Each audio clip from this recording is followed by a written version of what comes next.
à nous accompagner dans le processus de reconstruction de notre cher pays. Par ailleurs, je remercie tout particulièrement mon aîné, le président Henri Konan Bédié, président de la conférence des présidents du RHDP, pour son soutien continu et ses conseils avisés. Je m'engage à œuvrer pour la réconciliation de toutes les filles et de tous les fils de notre cher pays.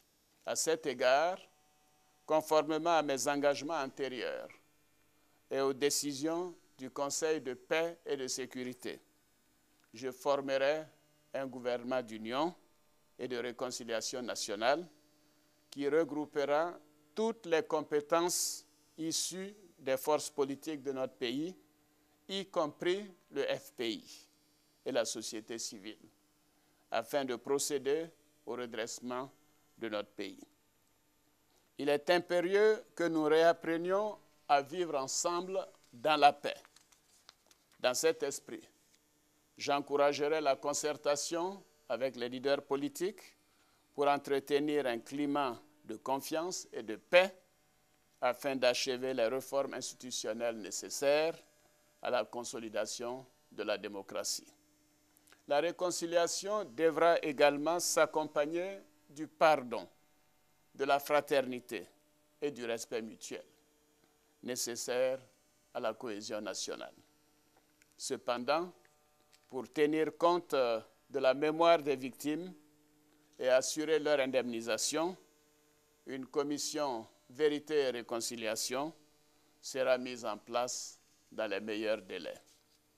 Cette cohésion nationale nous permettra de faire face aux défis auxquels notre pays est confronté dans tous les secteurs d'activité.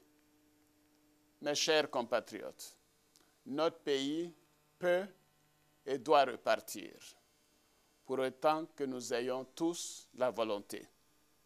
C'est pourquoi je demande à toutes les parties, au président sortant, au Conseil constitutionnel, à l'armée et à l'administration, d'accepter cette opportunité que nous donne l'Union africaine pour sortir d'une crise qui n'a que trop duré.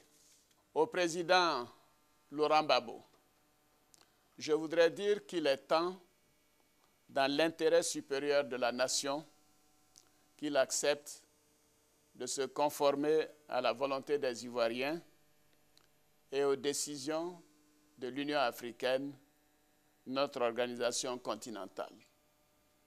Je lui demande de saisir cette nouvelle initiative du panel de haut niveau de l'Union africaine, après le vote des Ivoiriens, après les appels de la société civile, des religieux, de la CEDEAO, de l'Union européenne, des États-Unis, des Nations unies et de tous nos partenaires au développement.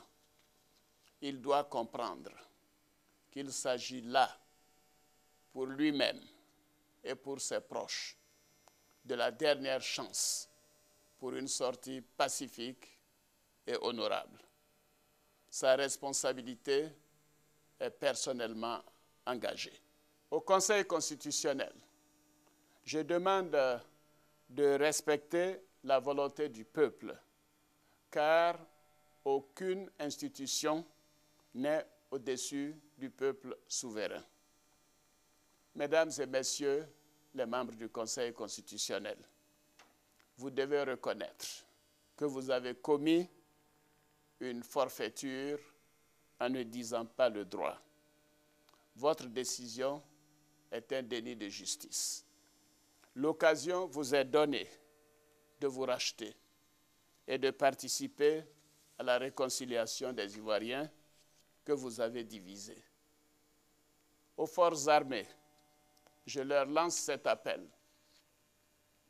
Militaires, gendarmes, policiers, éléments de forces paramilitaires, que vous soyez officiers généraux, officiers supérieurs, officiers, sous-officiers, militaires du rang, il n'est pas tard.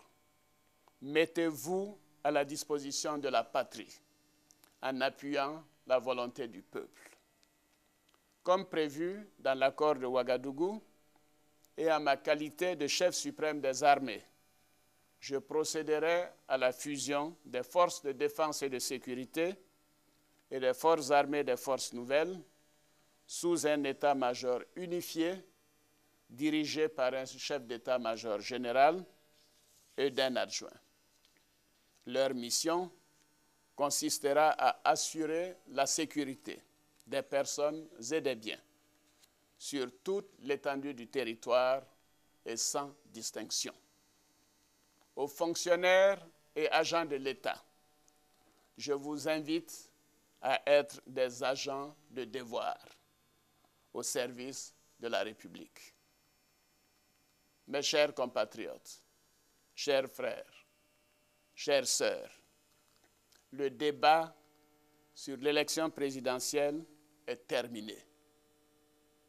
Il est temps à présent de bâtir ensemble notre pays et de réconcilier tous les Ivoiriens. Je m'y engage en tant que président de la République. Ivoiriennes, Ivoiriens, du Nord, du Sud, de l'Est, de l'Ouest, du Centre, frères et sœurs venus d'ailleurs et pour qui la Côte d'Ivoire est une terre d'hospitalité, je vous invite à taire vos ressentiments. Ensemble, construisons la patrie de la vraie fraternité, celle qui va au-delà des liens de sang. Mes chers compatriotes, en m'accordant massivement vos suffrages, le 28 novembre 2010, vous avez fait de moi le président de la République de Côte d'Ivoire. Mais au-delà, vous avez fait le choix pour une Côte d'Ivoire réunifiée et pacifique. Je veux incarner cette espérance. Je ne suis donc pas le président d'une partie des Ivoiriens contre une autre partie. Je suis le président de tous les Ivoiriens qui sont appelés à vivre ensemble dans une Côte d'Ivoire à nouveau fraternelle et prospère. Mon programme de gouvernement ne fait pas de différence entre les Ivoiriens, entre les régions, entre les habitants de ce pays. Il prend en compte l'homme dans toute sa dimension. Il nous faut bâtir une nation, construire un pays moderne et développé, en mettant les talents et les compétences de tous nos valeureux fils et filles au service du développement de notre pays, au service du bien-être de l'ensemble de nos concitoyens. C'est le sens de mon engagement politique. Un engagement qui tire sa source des valeurs de paix et d'humanisme, prônées par le père de la nation ivoirienne, le président Félix Houphouët-Boigny, et que le président Bédié et moi-même sommes engagés à toujours respecter. Mes chers compatriotes, votre volonté de changement qui s'est manifestée par cette alternance démocratique ne sera pas déçue. J'en fais à nouveau le serment. Faites-moi confiance.